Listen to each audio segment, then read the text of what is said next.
آج میں انشاءاللہ سورہ الم نشرح لک صدرک کی تفسیر اور والتین والزیتون کی بھی تفسیر بیان کروں گا۔ اللہ تعالیٰ صحیح طرح سے کہنے کی، سننے کی، سمجھنے اور عمل کی توفیق عطا فرمائے۔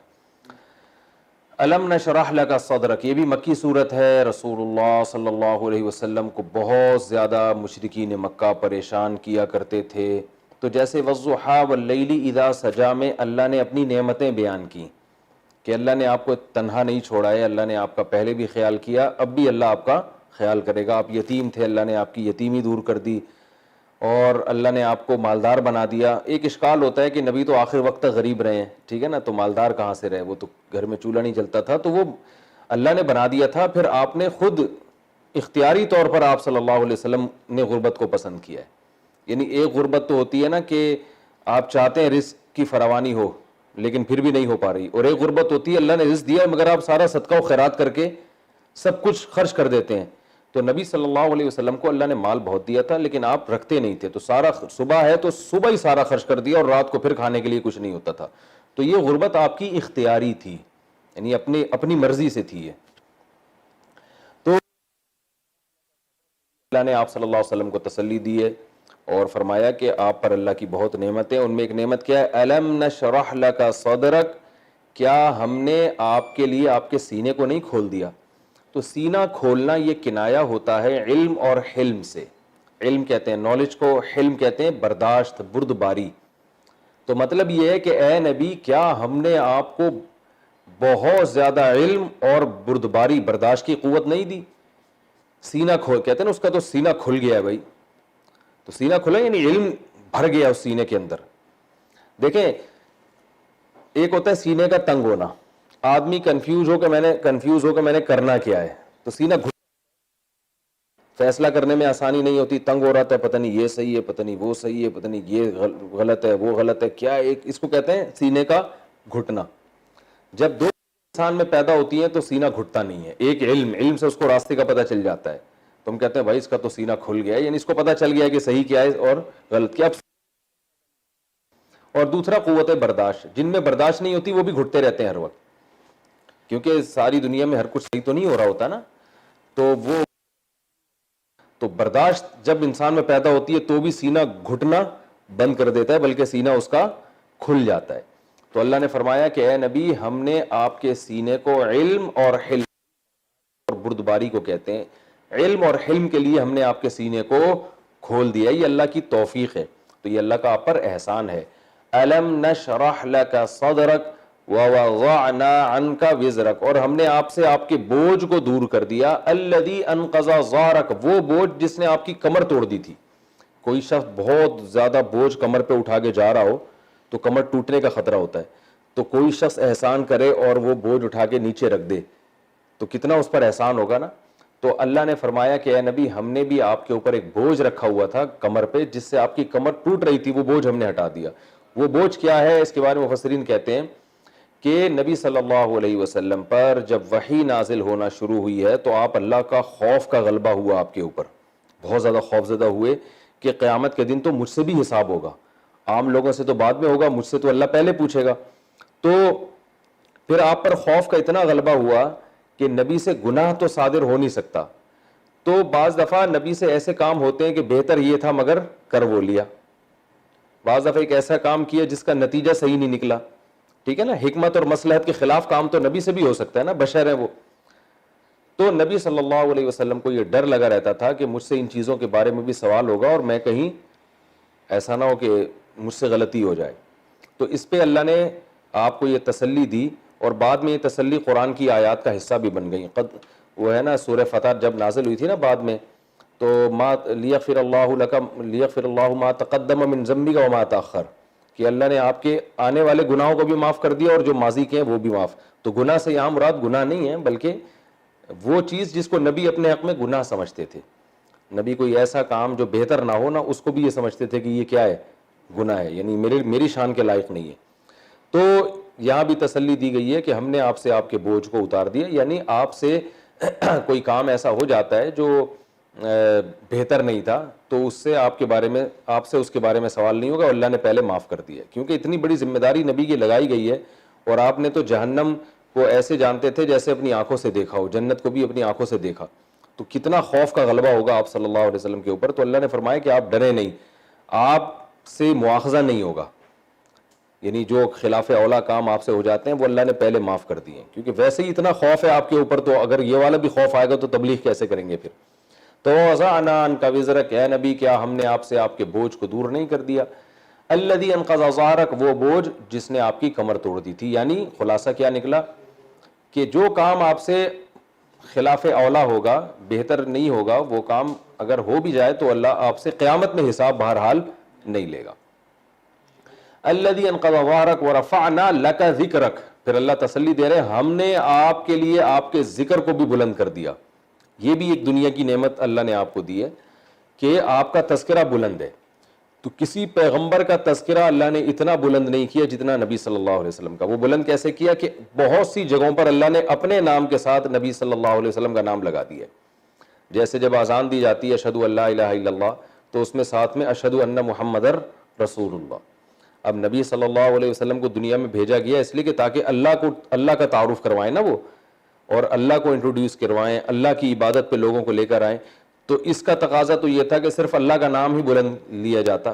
بھائی سفیر تو آ کے صرف جس ملک کا سفیر ہے اس کا انٹروڈکشن کرواتا ہے نا, تو اس کے تعارف کے لیے بھیجا جاتا ہے. لیکن اللہ نے پیغمبر صلی اللہ علیہ وسلم کو اپنے تعارف کے لیے بھیجا اور بتایا کہ اذانوں میں میرا نام لیا جائے گا, تحیات میں میرا نام لیا جائے گا. لیکن اللہ نے یہ بتا دیا کہ جہاں میرا نام لیا جائے گا تو آپ کا نام بھی میں ساتھ لگانے کا حکم دے رہا ہوں. تو دیکھیں سب سے زیادہ اللہ کا نام اذان میں لیا جاتا ہے. پوری دنیا میں 5 ٹائم اذانیں ہوتی ہیں اور لاکھوں کروڑوں اذانیں ہوتی ہیں اور صدیوں سے ہو رہی ہیں. تو جب بھی اللہ کا نام آئے گا اشہد ان لا الہ الا اللہ, اس کے بعد فوراً اشہد ان محمد رسول اللہ. یہ بہت بڑی فضیلت ہے نبی صلی اللہ علیہ وسلم کی کہ اللہ نے یہ جہاں اپنی کبریائی کے اعلان کا حکم دیا وہاں نبی کی رسالت کے اعلان کا بھی اللہ نے حکم دیا. اسی طرح جب ہم التحیات پڑھتے ہیں, التحیات للہ والصلوات والطیبات السلام علیک ایھا النبی. اب دیکھیں نماز خالصتاً اللہ کی عبادت ہے, اللہ کے لیے پڑھی جاتی ہے, لیکن اللہ نے اس اپنی عبادت میں بھی حکم دیا کہ میری عبادت کرتے ہوئے نبی پہ سلام پڑھو. تو یہ بھی اللہ نے آپ کے نام کا تذکرہ بلند کر دیا. یہ 2 مثالیں دی ہیں میں نے, ورنہ تو جتنے نعتیہ کلام پڑھے جا رہے ہیں قیامت تک کسی شخص کی, یعنی پوری دنیا میں کسی شخص کی اتنی تعریف نہیں ہوئی ہے جتنی محمد صلی اللہ علیہ وسلم کی. اللہ کے بعد جتنی رسول اللہ صلی اللہ علیہ وسلم کی تعریفیں کی جاتی ہیں. آپ کی سیرت پر اتنی کتابیں لکھی گئیں. درود شریف کتنے لوگ سارا دن پڑھتے ہیں بیٹھ کے, نماز میں درود شریف پڑھتے ہیں. تو اللہ نے فرمایا وَرَفَعْنَا لَكَ ذِكْرَكَ, ہم نے آپ کے لیے آپ کے ذکر کو بلند کر دیا. اور جب یہ صورت نازل ہوئی تو اس وقت تو آپ کا نام لینے والا کوئی بھی نہیں تھا. الم نشرح لک صدرک, یہ تو مکہ میں نازل ہوئی ہے نا, جب مسلمان کمزور تھے, چند لوگ ہی تھے جو آپ کا نام لیتے تھے. تو لیکن اللہ نے فرمایا ہم نے آپ کا ذکر بلند کر دیا ہے, یعنی یہ اس کے نتیجہ اب ظاہر ہونے والا ہے, آپ دیکھیں گے پوری دنیا آپ کا نام لے گی. تو یہ تسلی دی جا رہی ہے نبی صلی اللہ علیہ وسلم کو. ورفعنا لک ذکرک, اور فإن مع, یہی ہے نا, فإن مع, ایک تو دوبارہ پڑھتا ہوں, الم نشرح لک صدرک ووضعنا عنک وزرک الذی انقض ظہرک ورفعنا لک ذکرک فإن مع العسر یسرا. اب اللہ فرماتے ہیں پس مع العسر, اس جو تنگی ہے نا, العسر, العسر کہتے ہیں الف لام جب لگتا ہے نا تو کوئی اسپیسیفک چیز بن جاتی ہے. جیسے لیبارٹری, تو کوئی بھی لیبارٹری ہوتی ہے, دی لیبارٹری ایک مخصوص لیبارٹری, ٹھیک ہے نا. بک, کوئی بھی بک, دی بک جو ہے نا, یہ جس کا تذکرہ چل رہا ہے پہلے. تو العسر, اللہ فرماتے ہیں یہ جو تنگی ہے نا آپ کی, جس میں آپ جو ٹینشن میں ہے, فَإِنَّ مَعَ الْعُسْرِ, اس تنگی کے ساتھ یسرن, ایک آسانی بھی ہے. یعنی اس کے بعد انشاءاللہ اللہ آپ کو سکون اور آسانی والی زندگی دے دے گا. جیسے کہ یہ ہوا ہجرت کی تو پھر کچھ سکون ہوا, پھر وہاں بھی جو پریشانیاں تھیں تو پھر فتح مکہ کے بعد کچھ سکون ملا. تو آپ کو جو اس پریشانی میں آپ مبتلا ہیں اس پہ آپ پریشان نہ ہو, کیونکہ فَإِنَّ مَعَ الْعُسْرِ یسرا. پھر اللہ نے دوبارہ اس بات کا تکرار کیا, اِنَّ مَعَ الْعُسْرِ یسرا, آپ غمزدہ نہ ہو, تنگی کے ساتھ آسانی بھی ہے. تو یہ تسلی کے لیے 2 دفعہ اس جملے کو ریپیٹ کیا گیا. آگے اللہ فرماتے ہیں فَإِذَا فَرَغْتَ فَانْصَبْ, پریشانی کیوں آ رہی ہے؟ تبلیغ کی وجہ سے. دن بھر آپ جو تبلیغ کر رہے ہیں نا, تو اللہ فرما رہے ہیں کہ جب آپ فارغ ہو جائیں, یعنی دن بھر کی تبلیغ سے فارغ ہو جائیں, فَانْصَبْ, تو تھکیں. پھر کیا مطلب؟ عبادت میں تھکیں, تاکہ اللہ سے آپ کا تعلق کیا ہو جائے؟ بہت مضبوط ہو جائے, کیونکہ دن بھر جو تبلیغ ہو رہی ہے اس پہ ظاہر ہے دنیا کا اجر تو مل نہیں رہا, کوئی پیسے تو مل نہیں رہے, بلکہ لوگوں کی طرف سے مخالفت ہی ہو رہی ہے. تو جس کو خوش کرنے کے لیے تبلیغ کر رہے ہیں اس سے تعلق جب مضبوط ہوگا تو تبلیغ آپ کے لیے آسان. تو اس تعلق کو مضبوط کرنے کے لیے جب تبلیغ سے آپ فارغ ہوں گے تو فن سب آپ نے تھکنا ہے. کیا مطلب؟ عبادت میں, جیسا کہ آگے آ رہا ہے وَإِلَىٰ رَبِّكَ, اور اپنے رب کی طرف فرغب راغب ہونا ہے, یعنی براہ راست اللہ کی عبادت کرنی ہے. تبلیغ بھی اللہ کی عبادت ہے لیکن براہ راست نہیں ہے. تو جب آپ فارغ ہو جائیں گے دن بھر کی تھکاوٹ سے, تبلیغ کے کاموں سے, تو رات کو آپ نے اب تھکنا ہے, اور کس چیز میں تھکنا ہے آگے بتا دے, اپنے رب کی طرف راغب ہونا ہے, یعنی عبادت کرنی ہے. تو یہ تو اس صورت کی مختصر تفسیر تھی, اور اس میں نبی اس کا خلاصہ کیا نکلا؟ اللہ نے اپنے حبیب صلی اللہ علیہ وسلم پر جو احسانات تھے وہ بیان کیے. پہلا احسان بیان کیا کہ ہم نے آپ کو علم بھی دیا اور آپ کو برداشت کی قوت بھی, یہ ہم نے عطا کی ہے. اور نمبر 2, آپ کے جو اگلی پچھلی خطائیں ہیں اللہ نے معاف کر دی ہیں, اور یہ جو آپ کے سینے پر ایک کمر پہ ایک بوجھ تھا نا آخرت کا, کہ احتساب کا خوف تھا, تو یہ اللہ نے دور کر دیا. اور ایک پھر اللہ آپ کو تسلی دے رہا ہے کہ جو تنگیوں میں آپ اس وقت ہیں اس کے بعد آسانی ہے. دوبارہ اللہ فرماتے ہیں اس کے بعد آسانی ہے. اب اللہ تعالیٰ اپنے انعامات کے شکر کے طور پر اور ان مشکلات کو آسان کرنے کا ایک نسخہ بیان کر رہے ہیں. وہ کیا ہے کہ رات میں آپ نے اپنے آپ کو عبادت میں تھکانا ہے. تو یہ ان نعمتوں کا شکر بھی ہوگا کہ جو نعمتیں اللہ نے آپ کو دی ہیں جن کا پیچھے تذکرہ ہو گیا, ان کا شکر یہ کہ آپ نے عبادت زیادہ کرنی ہے دوسروں سے, اور اس سے آپ کو موٹیویشن بھی ملے گی, حوصلہ بھی ملے گا, کیونکہ جتنا اللہ کی آپ براہ راست عبادت کریں گے اللہ سے تعلق اور زیادہ مضبوط ہوگا. تو جتنا تعلق مضبوط ہوگا دن بھر اللہ کے احکام کو فالو کر رہا تبلیغ کے معاملے میں وہ آپ کے لیے آسان, اور لوگوں کی طرف سے جو تکلیفیں پہنچ رہی ہیں ان کو برداشت کرنا آسان ہو جائے گا. کیونکہ جب محبت زیادہ ہوتی ہے عبادت کرنے سے تو محبوب کے لیے تکلیفیں برداشت کرنا کیا ہوتا ہے؟ آسان ہوتا ہے. تو یہ اس صورت کا خلاصہ ہے, اور یہی وجہ ہے کہ نبی صلی اللہ علیہ وسلم پھر بہت زیادہ عبادت کیا کرتے تھے رات کو. تو امی عائشہ رضی اللہ تعالیٰ عنہ نے فرمایا یا رسول اللہ کہ اللہ نے جب آپ کی اگلی پچھلی سب خطاؤں کو معاف کر دیا ہے, آپ کے بوجھ کو اللہ نے دور کر دیا, اگلی پچھلی خطاؤں کو معاف کر دیا, تو پھر آپ کو اتنی عبادت کی کیا ضرورت ہے؟ تو آپ صلی اللہ علیہ وسلم نے فرمایا افلا اکون عبدا شکورا, تو کیا میں اللہ کا شکر گزار نہ بنوں؟ یعنی جب اللہ نے مجھ پر یہ احسان کر دیے, میری اگلی پچھلی ساری خطائیں معاف کر دی ہیں, تو اس کا یہ مطلب تو نہیں ہے کہ میں پھر پوری رات آرام کروں, مجھے تو لوگوں سے زیادہ عبادت کرنی ہے بطور شکر کے. تو یہ وہی شکر ہے جس کا اللہ نے سورہ الم نشرح میں نبی کو حکم دیا کہ جب اللہ نے یہ احسانات آپ پر کیے ہیں تو آپ کو بھی چاہیے کہ آپ اللہ کی طرف راغب ہو جائیں اور اپنے آپ کو عبادت میں تھکائیں. تو آپ صلی اللہ علیہ وسلم اتنا تھکاتے تھے, عائشہ رضی اللہ تعالیٰ عنہ فرماتی ہیں کہ کھڑے کھڑے نماز میں جب رات کو نماز پڑھتے نا آپ کے پاؤں سوج جایا کرتے تھے. عبداللہ بن مسعود رضی اللہ تعالیٰ عنہ کی حدیث ہے, یہ چھوٹے بچے تھے تو نبی کے ساتھ گھر میں چلے جایا کرتے تھے. تو کہتے ہیں ایک دفعہ میں نبی صلی اللہ علیہ وسلم کے ساتھ آپ کے گھر میں ہی چلا گیا, میں نے دیکھا آپ کی رات کی عبادت کا معمول دیکھو, رات کے معمول کیا ہیں. تو فرماتے ہیں کہ نبی کے ساتھ ہی سو گئے اسی کمرے میں. تو فرمایا کہ نبی صلی اللہ علیہ وسلم رات کو اٹھے, پانی کا چھپٹا یعنی پانی کا چھیٹا مارا آنکھوں پہ, وضو نہیں کیا کیونکہ نبی کا وضو سونے سے ٹوٹتا نہیں ہے. تو کہتے ہیں اس کے بعد آپ صلی اللہ علیہ وسلم نماز کی نیت کے لیے کھڑے ہو گئے. عبداللہ بن مسعود فرماتے ہیں میں بھی بچہ تھا, میں بھی کھڑا ہو گیا, تو لیفٹ سائڈ پہ کھڑے ہو گئے نا یہ, تو نبی نے جو ہے نا کان سے پکڑ کے سیدھے ہاتھ پہ لے آئی, نماز میں ایسے کان سے پکڑا تو ایسے سیدھے ہاتھ پہ کھڑا کر دیا, یہ بتانے کے لیے کہ مقتدی سیدھے ہاتھ پہ کھڑا ہوتا ہے. تو فرماتے ہیں کہ نبی نے جو نماز شروع کی تو مجھے ایک ایسی چیز کی تمنا دل میں ہوئی کہ جو میں یعنی بیان نہیں کر سکتا, یعنی جو مجھے بیان کرتے ہوئے تکلیف ہو رہی ہے, وہ یہ کہ کاش میں کھڑا نہ ہوتا نبی کے ساتھ نماز میں. حالانکہ پیغمبر کی معیت میں جماعت میں کھڑا ہونا تو ایک فضیلت ہے نا, تو اس لیے عبداللہ بن مسعود ان الفاظ کو زبان سے دہراتے ہوئے بھی تکلیف ہو رہی ہے کہ یہ کہنا کہ میں نہ کھڑا ہوتا یہ تو ایک محرومی کی بات ہے. لیکن وہ نبی نے نماز اتنی لمبی پڑھی کہ ان کو خیال ہو رہا تھا میں نماز توڑ دوں, تو اس لیے ان کو یہ ہوا کہ بھائی حق ادا نہیں کر سکتا ان سے. تو فرماتے ہیں کہ رسول اللہ صلی اللہ علیہ وسلم نے قیام میں سورہ بقرہ پڑھی پہلی رکعت میں, سورہ بقرہ کے پھر آل عمران اور سورہ نساء, یہ تینوں اتنی لمبی صورتیں پڑھی ہیں, اور اس میں جہاں جہنم کی آیات آتی وہاں پر روتے اور بہت یعنی تسلی کے ساتھ. فرماتے ہیں کہ پھر اتنے لمبی صورت پڑھنے، یعنی آج بھی ختم قرآن ہوتا ہے تراویح میں، بڑی لمبی لمبی صورتیں پڑھتے ہیں، لیکن وہ اسپیڈ کتنی ہوتی ہے اور نہ وہ جذبات ہوتے ہیں. کہتے ہیں پھر نبی صلی اللہ علیہ وسلم نے جب رکوع کیا ہے فکان رکوعہ نحوا من قیامہ، تو اتنا لمبا رکوع تھا جتنا لمبا قیام. فجعل یقول سبحان ربی العظیم، اور اس میں آپ نے یہ کہنا شروع کیا سبحان ربی العظیم. بس پورے رکوع میں سبحان ربی العظیم سبحان، اور کتنا لمبا رکوع جتنا لمبا قیام. پھر قومے میں گئے، پھر سردے میں گئے تو فکان سجودہ نحوا من رکوعہ، جتنا لمبا رکوع تھا اتنا لمبا سجدہ. فجعل یقول، اور اس سجدے میں یہ کہنا شروع کیا سبحان ربی الاعلی، سبحان ربی الاعلی کہنا شروع کیا، مسلسل یہی کہتے رہے.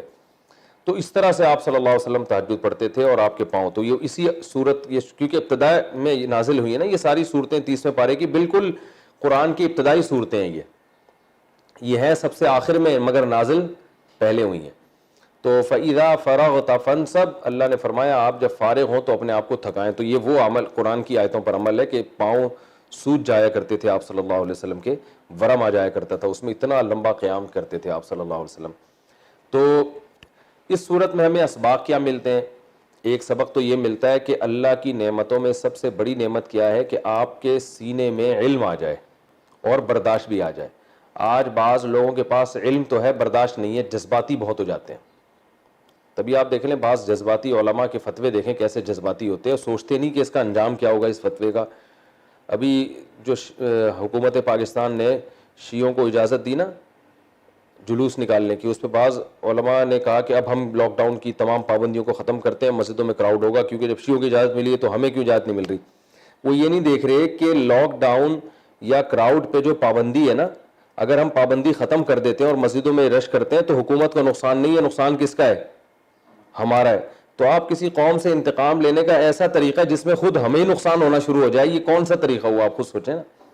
یہ تو عقل مندی کی بات نہ ہوئی کہ حکومت نے نااہلی کا ثبوت دیا کہ لاک ڈاؤن میں ایک مخصوص طبقے کو جلوس نکالنے کی اجازت دی، حکومت نے غلط کیا نا، تو اس غلطی کی سزا ہم نمازیوں کو دیں. بھائی کراؤڈ اگر ہوگا مسجدوں میں اس طرح دوبارہ ہجوم ہوگا اور وبا بھی پھیلی ہوئی ہے تو وہ وبا تو پھر ملٹی پلائی ہونا شروع ہو جائے گی، جیسے کہ ہوا ہے ایران میں. دیکھیں کیا ہوا ہے، مذہبی اجتماعات میں کس قدر تیزی سے وبا پھیلی ہے. تو علم بھی بڑی نعمت ہے، لیکن علم کے ساتھ بردباری، ٹھہراؤ طبیعت میں اور قوت فیصلہ کے تمام پہلوؤں سے غور کر کے انسان فیصلہ کرے، یہ بہت بڑی نعمت ہے. علم اگر ہو اور آپ میں تحمل نہیں ہے، سوچتے نہیں، مشورے نہیں لیتے، بہت ہر جب بھی کوئی فتویٰ دیتے ہیں آپ، اب جیسے اردغل ڈرامے کے بارے میں آپ دیکھ لیں نا، علماء کے فتاویٰ تو آ گئے حرام ہے، ناجائز ہے، یہ ہے. اب کیا ہو رہا ہے، ہمارا سیکولر طبقہ کورٹ میں وہ فتاویٰ لے کے جا رہا ہے عدالت میں کہ دیکھو سب علماء اس کو ناجائز کہہ رہے ہیں، اس پہ پابندی لگاؤ. تو کیا ہے، حالانکہ علماء تو ان ڈراموں کو زیادہ ناجائز کہتے ہیں جو بہت زیادہ بے حیائی پھیلا رہے ہیں، لیکن سیکولر طبقہ کیا کر رہا ہے، علماء کے ارطغرل کے بارے میں جو دھڑا دھڑ فتوے آئے نا اس کو لے کے بنیاد بنا رہا ہے کہ اس ڈرامے پہ پابندی لگنی چاہیے. حالانکہ اس ڈرامے پہ پابندی لگنے سے سیکولر طبقے کو فائدہ ہوگا، مذہبی طبقے کو نقصان ہوگا. تو اب جن حضرات نے جذبات میں اس کو حرام، ناجائز اور سختی سے پابندی لگنی چاہیے، فتویٰ تو دے دیا، فتویٰ بذات خود ٹھیک ہے، لیکن اس فتوے کے جو انجام ہونے والا ہے، اس کے جو عواقب ہیں، اس تمام پہلوؤں سے اس پہ غور نہیں کیا گیا کہ بھائی اس کا دیکھیں. عبداللہ بن عباس رضی اللہ تعالیٰ عنہ کے پاس ایک شخص آیا، اس کے بارے میں عبداللہ بن عباس کو اندازہ ہو گیا کہ اس کا زنا کرنے کا ارادہ ہے، ان کو یقین ہو گیا. تو آ کے پوچھنے لگا کہ اگر میں زنا کروں، اگر کوئی شخص زنا کرے اور توبہ کر لے تو کیا اس کی توبہ قبول ہوگی؟ انہوں نے عبداللہ بن عباس نے فرمایا نہیں ہوگی. حالانکہ زنا کرنے سے تو توبہ، اگر کوئی توبہ کرے تو توبہ تو ہر ایک کی قبول ہوگی، لیکن عبداللہ بن عباس نے اس کو فتویٰ کیا دیا؟ نہیں ہوگی. کیونکہ وہ اس کو اگر کہتے نا ہوگی تو وہ جا کے کرتا، وہ اسی نیت پہ کرتا کہ میں توبہ کروں گا تو میری توبہ قبول ہو جائے گی، تو لہذا مجھے ایک جواز مل گیا. تو عبداللہ بن عباس کے اس فتوے کو غلط استعمال کرنا تھا نا اس نے، تو عبداللہ بن عباس نے فتویٰ ہی چینج کر دیا. انہوں نے فرمایا کہ توبہ قبول نہیں ہوگی. تو حالانکہ توبہ تو قبول ہوتی ہے. تو سوال پیدا ہوتا ہے کہ عبداللہ بن عباس نے غلط فتویٰ دیا؟ نہیں، غلط نہیں دیا. ایک فتویٰ یہ ہوتا ہے کہ توبہ تو بہرحال قبول ہے، ایک یہ ہوتا ہے کہ ان کو پتا تھا کہ تیری توبہ قبول نہیں ہوگی کیونکہ تیرا توبہ کا ارادہ ہے ہی نہیں. جس کا توبہ جو توبہ کرتا ہے نا اس کا تو یہ ہوتا ہے کہ ماضی پہ اس کو ندامت ہو. تو اس نیت سے گناہ کر رہا ہے کہ میں توبہ کروں گا. تو عام طور پر جو اس نیت سے گناہ کرتا ہے کہ میں توبہ کروں گا تو قاعدہ یہ ہے کہ وہ توبہ کرتا نہیں ہے, بلکہ وہ بار بار یہی اسی نیت سے گناہ کرتا رہتا ہے اور وہ توبہ پہ قائم بھی نہیں رہتا. تو اس کی توبہ نتیجے کے لحاظ سے قبول نہیں ہوتی. نتیجہ کا مطلب توبہ تو قبول ہوتی ہے لیکن رزلٹ یہ نکلتا ہے بالآخر وہ گناہ کرتا کرتا جہنم میں چلا جاتا ہے. تو یہ پوری تقریر کو عبداللہ بن عباس نے حذف کر کے ان شارٹ جواب دیا, بھائی نہیں ہوتی, ٹھیک ہے نا. حالانکہ ہوتی ہے, سب کی توبہ قبول ہوتی ہے, لیکن یہ تو جس قسم کی توبہ کرنا چاہ رہا ہے یہ نہیں ہوگی تو یہ والی توبہ قبول نہیں ہوگی. بالکل ایسے جیسے ابراہیم علیہ السلام نے کہا تھا نا, انہوں نے پوچھا کہ یہ ہمارے بتوں کو کس نے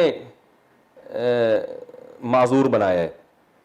تو ابراہیم علیہ السلام اگر یوں کہتے, بالکل وضاحتی بیان جاری کرتے کہ اصل میں تو میں نے کیا ہے, کیونکہ میں تمہیں سمجھانا چاہ رہا تھا کہ یہ بتوں کو جب تک اس طرح سے توڑا نہیں جائے گا تو تمہاری سمجھ میں بات آئے گی نہیں, ٹھیک ہے نا. تو اتنی ڈیٹیل میں نہیں, انہوں نے سیاست سے کام لیا جو جائز سیاست ہے. لوگوں نے پوچھا ہمارے بتوں کو کس نے مارا ہے, تو ابراہیم علیہ السلام نے کہا یہ جو بڑا والا بت ہے نا اس نے مارا ہے, ٹھیک ہے. تو سب کو پتا تھا اس نے نہیں مارا, لیکن ابراہیم علیہ السلام نے کیا بولا, اس نے مارا ہے. تو ابراہیم علیہ السلام بھی جانتے تھے, یہ خود مانتے ہیں کہ یہ خود بولیں گے, لیکن میں کیوں بولوں, میں تو یہی بولوں گا اس نے, یہ خود اپنے منہ سے کہیں گے یہ نہیں کر سکتا, تو پھر میں وضاحتی بیان جاری کروں, وہ نہیں کر سکتا تو اس کو عبادت کیوں کرتے ہو جو اتنا بھی نہیں کر سکتا کہ کلالہ اٹھا کے وہاں تک جا سکے. تو ارطغرل ڈرامے کے بارے میں فتاوا تو بھرپور آ گئے کہ حرام ہے, ناجائز ہے.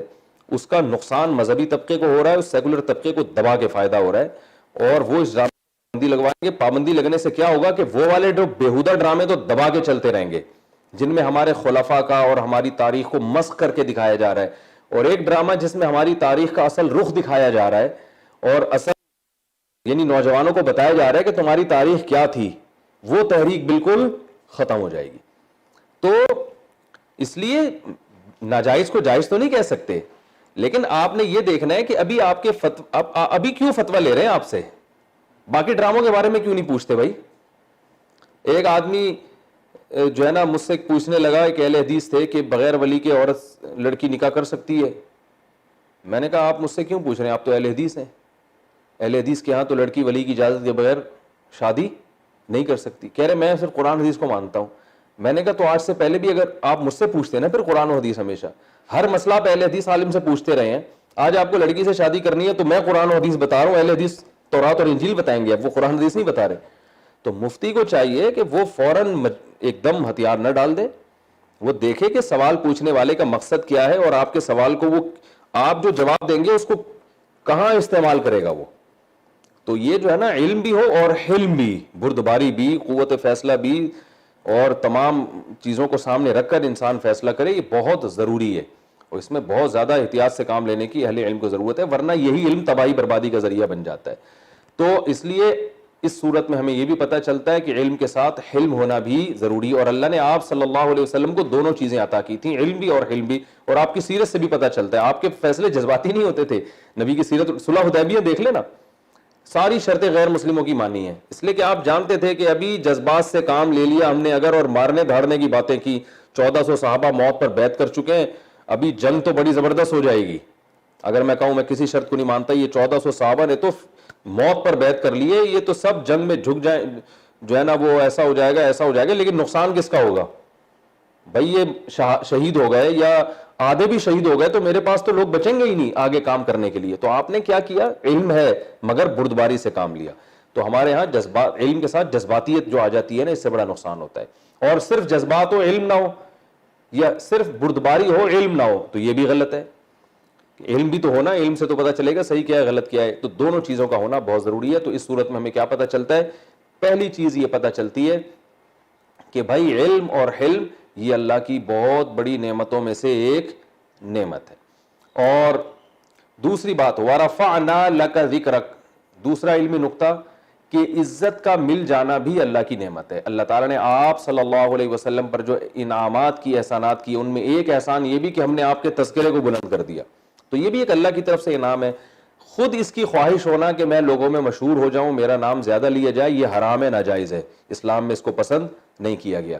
لیکن آپ خود مشہور نہیں ہونا چاہتے, اللہ کی طرف سے آپ کی ہو گئی, آپ کی لوگوں میں عزت ہو گئی, تو پھر یہ اللہ کی نعمتوں میں سے ایک نعمت ہے, اس پہ بھی ہمیں شکر ادا کرنا چاہیے.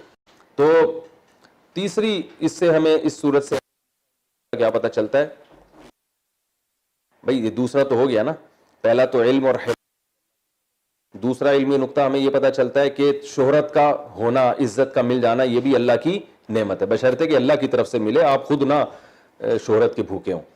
اور الذی انقض ظہرک ورفعنا لک ذکرک فإن مع العسر یسرا ان مع العسر یسرا, کہ تنگی کے بعد آسانی بھی ہوتی ہے. علماء نے لکھا یہ قاعدہ کلیہ نہیں ہے, بعض بزرگ ایسے جن پر آزمائشیں آئیں اور انہی آزمائشوں میں ان کی موت واقع ہو گئی, تو یہ ضروری نہیں ہے کہ جب پریشانیاں ہیں تو اس کے بعد لازمی آسانی بھی آئے. بعض دفعہ اسی پریشانی میں آپ کی موت ہو جاتی ہے, اللہ اٹھا لیتے ہیں, لیکن اتنی بات ہے کہ پھر آخرت میں اس کا اجر مل جائے گا. لیکن عام طور پر ایسا ہوتا ہے کہ اگر آپ آج ایک ٹینشن کی حالت میں ہیں تو اکثر و بیشتر اللہ اس حالت کو دور کر دیتے ہیں. تو نبی صلی اللہ علیہ وسلم کے ساتھ تو ایسا ہی ہوا, اللہ نے فرمایا آپ کے ساتھ جو تنگی ہے میں اس کو دور کر دوں گا, کیونکہ آپ کا مشن بہت بڑا تھا اور آپ کو بہت زیادہ ستایا گیا تھا, تو اللہ نے آپ کو تسلی دی.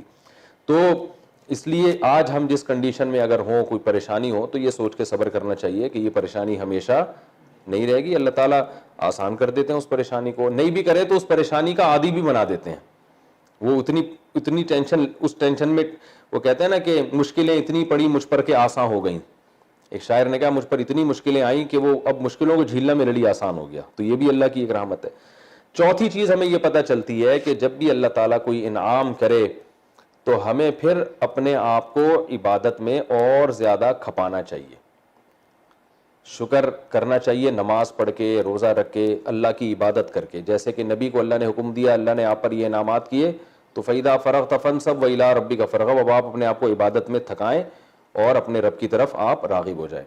یہ چار چیزیں ہو گئی. پانچویں چیز ہمیں یہ پتہ چلتی ہے کہ جو لوگ دین کی تبلیغ کر رہے ہیں ان پر, ان کے لیے براہ راست اللہ کی عبادت کرنا, نماز پڑھنا, روزے رکھنا, اللہ کا ذکر کرنا اور رات کو اٹھنا, یہ ان کے لیے زیادہ امپورٹنٹ ہے بنسبت ان لوگوں کے لیے جو تبلیغ کا کام نہیں کر رہے.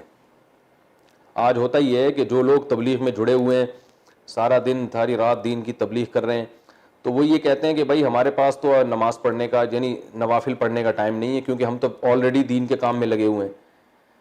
تو بھائی بات یہ ہے کہ جب آپ دین کے کام میں لگتے ہیں نا, تو آپ کا لوگوں سے واسطہ ہوتا ہے. آپ کہیں پڑھا رہے ہیں, کہیں ٹیچ کر رہے ہیں, کوئی کتاب لکھ رہے ہیں, کوئی فتویٰ دے رہے ہیں, یا انٹرنیٹ پر آپ لوگوں کو کچھ سمجھا رہے ہیں. تو جب لوگوں کے ساتھ آپ کا رابطہ ہوگا تو یہ آٹومیٹیکلی اللہ سے رابطہ کمزور ہو جاتا ہے, اگرچہ آپ دین کی بات ہی کر رہے ہوں.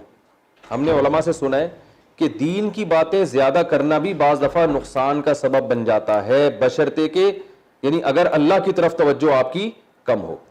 تو علماء کہتے ہیں یہ جو عبادت ہے نا خلوت میں, تنہائی میں, یہ آپ کی بیٹری کو چارج کرتی ہے. جیسے موبائل فون کے ذریعے آپ سارا دن لوگوں سے بات کرتے رہے, تو موبائل کا استعمال تو اچھا ہو جائے گا, لیکن بیٹری آہستہ آہستہ ڈاؤن ہوگی, تو اس کو چارج پہ لگانا پڑتا ہے, پھر وہ فل ہوگی, پھر آپ اس کو ڈسچارج کریں. تو انسان کی مثال بھی ایسی ہے کہ جو علماء, جو تبلیغ والے اور یہ جو لوگ بھی دین کا کام کر رہے ہیں, لوگوں کو دین کی دعوت دے رہے ہیں, ان کی بیٹری آہستہ آہستہ, وہ اللہ کی محبت لوگوں میں بانٹ رہے ہیں نا, تو جب خود ان کا اپنا سے اللہ سے تعلق کمزور ہونا شروع ہو جاتا ہے. تو اگر وہ تنہائی میں اٹھیں گے, اللہ کے سامنے روئیں گے, گڑ گڑائیں گے, عبادت کریں گے, تو وہاں اللہ کی محبت کے چشمے ان میں پیدا ہوں گے اور پھر وہ آگے ڈیلیور کریں گے اس کو.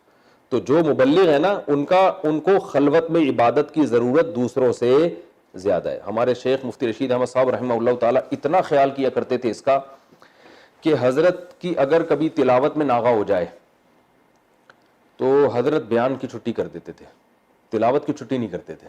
صحیح ہے نا, حضرت کہتے تھے آج تلاوت نہیں ہوئی ہے, تلاوت باقی ہے, تو آج بیان. حالانکہ لوگ آتے تھے دور دور سے بیان سننے, فرماتے تھے بس آپ کو نیت کا ثواب مل جائے گا, چھٹی. بعض دفعہ علمی تحقیقی مجلسیں ہوتی تھیں دارالعلوم کرنگی میں, حضرت مفتی تقی صاحب ہوتے تھے اس مجلس میں, بڑے بڑے علماء ہوتے تھے, تو وہ مجالس 12 گھنٹے 18 گھنٹے چلا کرتی تھیں, تو اس میں ٹائم ہی نہیں ملتا تھا عبادت کا.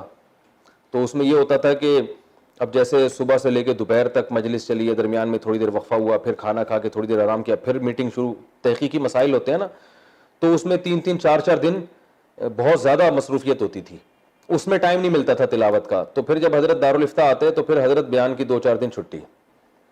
کہا کہ یہ 3 دن جو میرا ناغہ ہوا ہے نا, اس میں اب جو عبادت کا ناغہ ہوا اور تلاوت کا ناغہ ہوا، پہلے اس کی کمی کو پورا کروں گا پھر بیان کروں گا. پھر حضرت مثال دیا کرتے تھے کہ کنویں سے اگر آپ پانی نکالیں تو اگر جلدی جلدی سارا پانی نکال لیں تو کیچڑ آنا شروع ہو جائے گا. تو کنویں سے جب پانی نکالا جاتا ہے تو تھوڑی دیر کے لیے اس کو چھوڑا جاتا ہے تاکہ جو پانی نکلا ہے نا وہ پہلے کور ہو جائے، صاف پانی آ جائے پھر نکلے. تو فرماتے تھے کہ جو اہل اللہ دین کی تبلیغ کا کام کر رہے ہیں، یا اللہ کی جو انوار و معرفت ان کے دل پر اللہ کی طرف سے آ رہے ہیں، یہ پانی ہے جو لوگوں میں تقسیم کر رہے ہیں.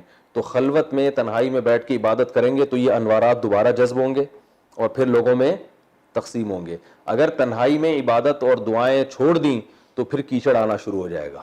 یہ جو آج بہت سے لوگ یوٹیوب پہ بیٹھے ہوئے ہیں نا، قرآن حدیث کے نام پہ لوگوں کو ایک تباہی میں ڈال دیے انہوں نے. ان میں سب سے بڑا مسئلہ کیا، ان میں اللہ کا خوف نہیں ہے، اللہ کی محبت نہیں ہے. تو یہ تنہائی میں گڑ گڑانے والے نہیں ہیں. آپ دیکھیں حاجی عبد الوہاب صاحب کو، کوئی عالم تو نہیں تھے، وہ دین کا کتنا کام لیا اللہ سے انہوں نے، سوری اللہ نے ان سے. مجھے بھی کیچڑ آنا شروع ہو گیا ہے کتنا زیادہ اللہ نے ان سے دین کا کام لیا نا. حالانکہ عالم نہیں تھے، دنیا بڑے بڑے علماء ان پہ مرتے تھے، ان کے بیان سننے کے لیے دنیا بھر سے لوگ آتے تھے اور بیان کے الفاظ بھی سمجھ میں نہیں آ رہے ہوتے تھے. وہ کیا تھا، درد دل بانٹ رہے ہیں، بس درد دل. تو تنہائی میں اتنی عبادتیں ان لوگوں نے کی ہیں، ان بزرگوں نے اتنی عبادتیں کی ہیں کہ ان کی زبان سے دو لفظ سننے کے لیے لوگ پتہ نہیں کہاں کہاں سے آتے ہیں کہ یار. حالانکہ نہ کوئی علمی کوئی بڑا مقام، اگرچہ علمی ضروری ہے، بعض دفعہ ایسا ہوتا ہے کہ علم اگر نہ ہونا تو یہ عبادت سے بجائے فائدے کے الٹا نقصان ہوتا ہے، کہ خود بھی عالم نہیں ہے اور علماء سے پڑھا بھی نہیں ہے، پھر وہ لوگوں میں بیان بھی شروع کر دیں تو اس کا نقصان یہ ہوتا ہے کہ وہ بیان پھر غلط بھی شروع ہو جاتا ہے نا. جب علم نہیں ہے تو پھر جذبات غالب ہو جاتے ہیں. تو علم اور تنہائی کی خلوتوں کی عبادتیں، یہ دونوں بہت ضروری ہیں. جب نبی کے لیے ضروری ہیں تو ہم اور آپ کون ہیں بھائی. تو اس سے یہ بھی پتہ چلتا ہے کہ جب رات کو ہمیں کچھ نہ کچھ، اور اس سے بھی پتہ چلتا ہے کہ اتنی عبادت رات کو تنہائی میں ضرور کرنی چاہیے جس سے تھکاوٹ تو محسوس ہو. چلیں وہ والی تھکاوٹ نہیں کہ نبی کے تو پاؤں سوج گئے، ورم آ گیا، اتنی نہ بھی ہو تو کچھ نہ کچھ تھکاوٹ ہونی چاہیے. اتنی عبادت. اور رات کی عبادت کیا ہے، نماز اور دعا. قرآن میں یہ دو ہی چیزوں کا تذکرہ ہے، نماز کا کہ یبیتون لربہم سجدا وقیاما، یہ راتوں کو نماز پڑھتے ہیں اور دعائیں مانگتے ہیں. وبالاسحار ہم یستغفرون. تو یہ دو، اس کی اہمیت بھی اس صورت سے ہمیں پتہ چلتی ہے. کتنا ٹائم باقی ہے بھائی؟ 8 منٹ، 7 منٹ باقی ہیں. اب سورہ والتین والزیتون انشاءاللہ 7 منٹ میں ہم کوشش کرتے ہیں ختم ہو جائے. اس کے بعد جو صورت ہے والتین والزیتون، اس کی ترجمہ اور گرامر تو میں نے پہلے بتا دی تھی. اب اس کی میں تفسیر بیان کرتا ہوں. اللہ تعالیٰ نے اس صورت میں 3 چیزوں کی قسم اٹھائی ہے، انجیر کی، زیتون کی اور مکہ کی. 3 قسمیں اٹھا کے اللہ نے فرمایا سب سے بہترین انداز میں ہم نے کس کو بنایا؟ انسان. اب ان 3 قسموں، قسم اور جواب قسم میں مناسبت کیا، میں نے بتایا تھا نا، قسم ہوتی ہے ایک جواب قسم یعنی دعویٰ. مناسبت یہ ہے کہ انجیر اور زیتون یہ مادی لحاظ سے سب سے بہتر خوراک ہے. انجیر اور زیتون. انجیر کے فضائل میڈیکل سائنس بھی بیان کرتی ہے، حکیم بھی بیان کرتے ہیں کہ انجیر طاقتور بہت ہے. بھائی خوراک کا بنیادی مقصد کیا ہوتا ہے؟ انرجی ملے. تو انجیر سے آپ کو انرجی بہت ملتی ہے. خوراک کا بنیادی مقصد ہوتا ہے کہ انرجی ملے، اور اچھی خوراک ہوتی ہے انرجی ملے مگر سائیڈ ایفیکٹ نہ ہو. انرجی تو مل رہی ہے، انرجی تو کرنٹ سے بھی ملتی ہے. ولید بھائی آپ ہاتھ دیں اور بٹن آن کر دیں، انرجی ہی انرجی ٹھیک ہے، بالکل سستی کائلی مکمل کیا ہو جائے گی؟ دور. ٹھیک ہے نا، اتنی انرجی آ جائے گی آپ کے اندر. تو انرجی تو آپ کو اس سے بھی مل جاتی ہے. کولڈ ڈرنک جو آپ پیپسی پیتے ہیں نا، بہت فل آف انرجی ہے، یہ بہترین طاقت ہے اس میں، لیکن سائیڈ ایفیکٹ بہت زیادہ ہوتے ہیں. تو انجیر کیا کرتی ہے کہ طاقتور بہت ہے مگر سائیڈ ایفیکٹ نہیں ہے. یعنی وہ تو بہت زیادہ کوئی چیز کھائیں گے وہ تو ہر چیز ہی ہے نا، لیکن نارملی خون صاف ہو جاتا ہے اس سے، اور پیٹ کے بہت سارے امراض ختم ہوتے ہیں، پیٹ میں کیڑے وغیرہ ختم ہو جاتے ہیں، قبض ختم ہو جاتا ہے. طاقت کی چیزیں زیادہ تر قبض پیدا کرتی ہیں، تو صاف خون پیدا ہوتا ہے اس سے. یعنی ایک اچھی خوراکوں میں ایک نفیس خوراک سمجھی جاتی ہے. اس کے بعد ہے زیتون. دنیا میں جتنے بھی آئل ہیں ان میں سب سے بہترین آئل زیتون ہے. آپ کو یقین نہ آئے نا کہ انجیر اور زیتون سے کیا ہوتا ہے تو آپ شام جائیں. میں ترکی گیا ہوں, وہاں شامی بہت دیکھے میں نے, بے انتہا خوبصورت لوگ ہیں. تو ہم سوچتے تھے یہ اتنے خوبصورت کیوں ہیں, تو ان کی خوراک انجیر اور زیتون سے شروع ہوتی ہے اور انجیر اور زیتون پہ ختم ہوتی ہے. تو اس سے ان کی اسکن ہمیں پتہ چلتی ہے کہ ایسے شفاف ہو جاتا ہے, یعنی انجیر اور زیتون کھانے والے لوگ. تو اب کیا ہے اللہ نے, اچھا زیتون کی قرآن میں ایک اور جگہ بھی تعریف ہے, شجرۃ مبارکۃ زیتونۃ لا شرقیۃ ولا غربیہ یکاد زیتها یضیء ولو لم تمسسہ نار. زیتون کے تیل میں دھواں نہیں ہوتا, آپ اس سے چراغ جلائیں بدبو نہیں آتی. اور جو کولیسٹرول وغیرہ کے مسائل دوسرے آئلز میں ہے نا, وہ زیتون میں نہیں ہوتے. فل آف انرجی ہوتا ہے, شوگر لیول زیرو ہوتا ہے, اس میں شوگر نہیں ہوتی بلکہ شوگر میں مفید ہے. تو اللہ نے یہ دو قسمیں اٹھائی ہیں, بتا رہا ہوں جی, آ رہا ہوں. دو قسمیں اللہ تعالیٰ نے اٹھائیں, اور پھر اللہ نے قسم اٹھائی وَهَذَا الْبَلَدِ الْأَمِينَ, اس امن والے شہر کی, یعنی مکہ کی. تو اب سوال پیدا ہوتا ہے مکہ, انجیر, زیتون, ان تینوں میں آپس میں مناسبت کیا ہے؟ اور پھر یہ قسم اٹھا کے فرماتے بہترین بنایا ہم نے انسان کو. تو اصل میں انسان کی دو قسم کی خوراکیں ہوتی ہیں, ایک روحانی اور ایک جسمانی. انسان کو دونوں خوراکیں چاہیے. اگر انسان کی صرف مادی خوراک ملے اور روحانی ٹریننگ نہ ہو تو وہ گدھا بن جائے گا نا, بیل بن جائے گا. جیسے باڈی بلڈر ہوتے ہیں ماشاءاللہ, ہوتے بڑے فٹ فاٹ ہیں, اب اگر اخلاق بھی اچھے ہیں پھر تو ٹھیک ہے, اگر کوئی چور ڈاکو ہے تو پھر وہ اچھا انسان کہلانے کا مستحق نہیں ہے. تو انسان کو دونوں قسم کی خوراک چاہیے, روحانی بھی اور جسمانی بھی. روحانی خوراک ملتی ہے وحی سے, اور وحی پیغمبروں پہ آتی ہے, وحی سے ہمیں گائیڈنس ملتی ہے کہ کیا صحیح ہے اور کیا غلط. دیکھو گوروں کے پاس وحی کی تعلیمات نہیں ہے تو ابا کو اولڈ ہوم میں جمع کرا دیتے ہیں کہ نہیں کرا دیتے, زنا بھی کرتے ہیں, ڈرگس بھی لیتے ہیں, پتہ نہیں کیا کیا کر رہے ہیں. تو روحانی تعلیم کا جو منبع اور سرچشمہ ہے وہ مکہ ہے, کیونکہ نبی صلی اللہ علیہ وسلم پر پہلی دفعہ جب وحی نازل ہوئی تو کہاں نازل ہوئی ہے؟ مکہ. تو مکہ کے ذریعے روحانی غذا ملی ہے انسانوں کو, اور جسمانی غذا جو سب سے بہترین, یعنی سب سے بہترین روحانی غذا مکہ سے ملی ہے. دیکھو گائیڈنس تو ہر ایک کرتا ہے نا, اچھی باتیں تو غیر مسلم بھی کر رہے ہوتے ہیں, بھائی یہ کیا کرو وہ نہ کیا کرو, لیکن سب سے بہترین جو روحانی غذا انسان کی ہے وہ کہاں سے شروع ہوئی ہے؟ مکہ سے. اور سب سے بہترین جسمانی غذا وہ انجیر اور زیتون ہے. عجیب ملاپ ہے دونوں کا. زیتون میں کاربوہائیڈریٹ نہیں ہے, صحیح ہے نا, اور اس میں پروٹین بہت ہیں, جبکہ انجیر میں کاربوہائیڈریٹ بہت زیادہ ہے.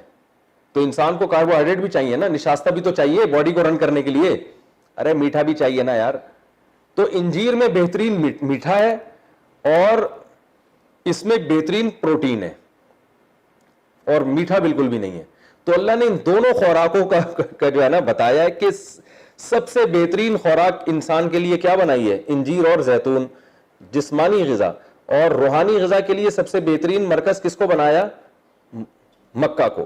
تو اللہ فرماتے ہیں جس مخلوق کو مادی غذا میں انجیر اور زیتون کھلایا جا رہا ہو اور روحانی غذا اس کی مکہ سے ہو, تو یہ دونوں چیزیں اس بات پر گواہ ہیں کہ انسان سے بہتر مخلوق دنیا میں کوئی بھی نہیں ہے. یعنی اس کی خوراک, جسمانی خوراک بھی ہٹو بچوں, اور اس کی روحانی خوراک بھی ہٹو بچوں. بلی کو دیکھو چھیچڑے کھا رہی ہوتی ہے, یہ کوئی جسمانی غذا ہی ہے بھائی؟ کتا کیا کھا رہا ہوتا ہے؟ کچھ بھی کھا رہا ہوتا ہے, ہڈیاں ڈالو. یعنی جیسی بہترین انسان کی غذا اللہ نے بنائی ہے کسی اور مخلوق کی نہیں بنائی. وہ الگ بات ہے ہم پراٹھے کھا رہے ہیں, پوریاں کھا رہے ہیں ڈیزل میں پکی ہوئی, ٹھیک ہے نا, یہ پتہ نہیں کون سا آئل ہوتا ہے, یہ ہمارا اپنا قصور ہے. لیکن اللہ فرماتے ہیں کہ جس مخلوق کی جسمانی تربیت کا ایسا انتظام کیا گیا ہو کہ اس کی خوراک میں نے زیتون اور انجیر بنا دی ہو, اور اس کو تہذیب سکھانے کے لیے مکہ سے اس کا لنک جوڑ دیا. انسان کو تہذیب مکہ سے آئی ہے, یعنی وہی وہاں سے آئی ہے. تو یہ چیزیں اس بات پر گواہ ہیں کہ ہم نے انسان کو روحانی اور جسمانی دونوں اعتبار سے بہترین تخلیق میں پیدا کیا ہے. نہ روحانی اعتبار سے انسان سے افضل کوئی ہے, نہ باڈی کے اعتبار. تو سب سے خوبصورت انسان ہی ہے نا. ایک آدمی مجھے کہنے لگا نہیں چوزے چھوٹے چھوٹے کتنے پیارے پیارے ہوتے ہیں, اتنے خوبصورت, انسان سے زیادہ میں نے کہا پھر ان سے دوستی لگایا کرو, ان سے شادی کیا کرو. تو نہیں ہے, انسان سے زیادہ خوبصورت بعض چیزیں ہوتی ہیں ایک لحاظ سے خوبصورتی ہے, دوسرے لحاظ سے نہیں ہوتی. مور کے رنگ کلر بڑے خوبصورت ہیں, بس اسی, باقی تھوڑی اس میں خوبصورتی ہے. تو انسان کو جو اللہ نے حسن و جمال دیا ہے, اور اس کو جو اسکن دی ہے, اور اس کے جو آنکھیں اور پلکیں اور پورا چلنے کا نظام اور بولنے کا نظام, ایسا جمال اللہ نے دنیا میں کسی مخلوق میں پیدا نہیں کیا. اور جو تہذیب انسان کو دی ہے کہ قربانیاں دیتا ہے اللہ کے لیے, سچ بولتا ہے, اپنے ماں باپ کی خدمت کرتا ہے, یہ چیزیں جانوروں میں آپ کو نہیں ملیں گی. ایک ایک چیزیں ملیں گی من حیث یعنی مجموعی اعتبار سے جانوروں میں یہ تہذیب اتنی زیادہ نہیں ہوتی, انسانوں میں ہوتی ہے. ہر لحاظ سے کامل ہوتا ہے انسان. تو اللہ فرماتے ہیں ہم نے انسان کو ہر لحاظ سے بہتر بنایا. پھر آگے بھی ہے, آگے کیا ہوا پھر اس کے ساتھ, وہ پھر انشاءاللہ اگلے ایپیسوڈ میں. اللہ تعالیٰ سمجھنے کی, یہ بھی پوری تفسیر مکمل نہیں ہوئی ہے کہ آپ سمجھے بہت اچھے بن گئے ہم لوگ, بس سب بہت ہی اچھے ہیں, تو آگے بھی پوری ڈیٹیل ہے. اللہ تعالیٰ سمجھنے کی, عمل کی توفیق عطا فرمائے. وما علینا الا البلاغ.